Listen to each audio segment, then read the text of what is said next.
Yang ada pada diri Mirza Ghulam Ahmad ni, dia ada penyakit mental. Bukan mental yang jenis gila tu. Dia ada beberapa disorder dia. Saya tak ingat penyakit dia apa, tapi dia ada sesetengah mental disorder tu, yang menyebabkan dia ada khayalan-khayalan yang pelik. Dia ada dimensi berbeza dia tengok sesuatu.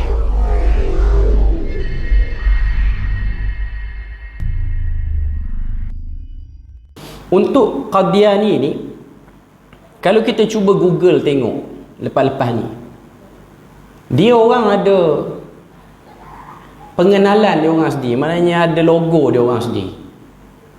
Dia punya lambang dia adalah lambang menara masjid. Yang mana masjid tu, kalau kita tengok, merupakan satu masjid yang dibina di satu tempat, nama dia Qadian. Qadian ni dalam Punjab di negara India lah. Maknanya dia satu perkampungan yang asal pengasas ni. Dan masjid tu dinamakan dengan Masjid Al-Aqsa. Bukan Masjid Aqsa di Palestin tu, tapi nama dia bagi nama Masjid Aqsa, yang dibina oleh ayah kepada pengasas aliran ini ataupun kelompok ini, iaitu Mirza Ghulam Murtada. Dia punya pengasas dia adalah Mirza Ghulam Ahmad. Yang dia punya pengasas dia, yang buat masjid tu ialah Mirza Ghulam Murtada. Mirza Ghulam Murtada ni siapa dia? Dia merupakan pegawai takbir kepada British pada waktu itu. Dia orang Punjab, dia orang Qadian. Bahasa mudahnya kita sebut tali barut British. Dia tali barut British. Dan pada waktu tu, antara benda yang menyebabkan kelompok ni boleh mendapat tempat dalam masyarakat pada waktu tu ialah pertembungan yang agak besar dan jurang yang terlalu besar di antara penganut agama-agama yang tertentu di India. Kita tahu India didominasi oleh Hindu, didominasi juga oleh Islam, dan juga didominasi juga oleh Kristian pada waktu tu, yang dibawa dia punya missionary dia daripada British. Cuma pada waktu tu berlaku pertembungan yang agak tajam antara Hindu dengan Islam dan juga Hindu dengan Kristian pada waktu itu. Jadi pada waktu ni, iaitu sekitar tahun 1820-an, 30-an tu lah, 1820-30, membawa sampai ke 1901, 2 dan 3 sampai 1909. Ini ialah fasa pengasas dia, tempoh pengasas dia.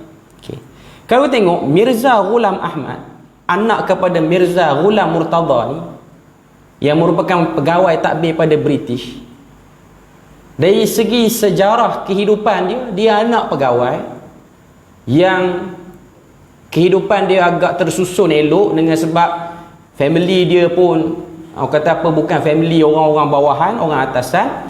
Cuma dia ada satu problem yang ada pada diri Mirza Ghulam Ahmad ni, dia ada penyakit mental. Bukan mental yang jenis gila tu, dia ada beberapa disorder dia.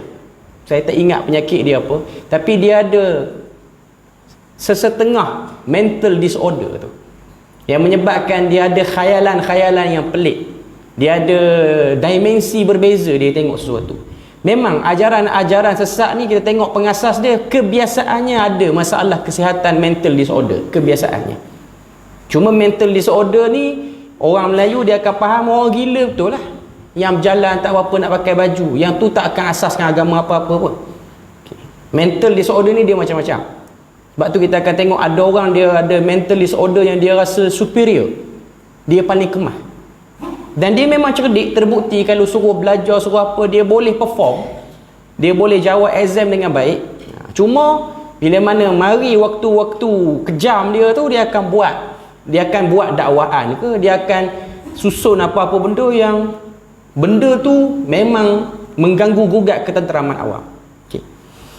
Secara umumnya, ajaran ini pada peringkat awal tak dikenali dengan Qadiani, dia dikenali dengan nama Ahmadiyah peringkat awalnya. Ini nama asalnya dulu.